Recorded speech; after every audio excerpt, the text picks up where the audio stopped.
लोकशाहीचा बुलंद आवाज, रिपब्लिकन वार्ता, महाराष्ट्र. फुलंब्रीत चोरट्यांनी मोटार रिवायडिंगचे दुकान फोडले. निवडणूक सुरू होताच पुन्हा चोरटे सक्रिय. बातमी फुलंब्री येथून. फुलंब्री नगरपंचायत निवडणुकीची प्रक्रिया सुरू होताच शहरात पुन्हा एकदा चोरट्यांनी डोके वर काढले असून चोरीच्या घटनांमध्ये वाढ होत आहे. मागील काही दिवसांपासून निवडणुकीच्या हालचालींमध्ये नागरिक आणि प्रशासन गुंतले असताना चोरट्यांनी संधीचा फायदा घेत धुमाकूळ घातल्याचे दिसून आले. अशीच एक गंभीर चोरीची घटना दिनांक 11 डिसेंबर रात्री 8 ते 12 डिसेंबर सकाळी 7 या वेळेत घडली.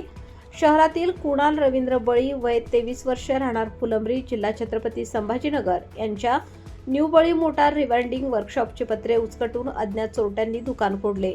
या ठिकाणाहून मोटरचे पितळाचे बुश, तांब्याचे वाइंडिंग वायर इत्यादी मिळून तब्बल 74,000 रुपये किमतीचा मुद्देमाल चोरून नेला आहे.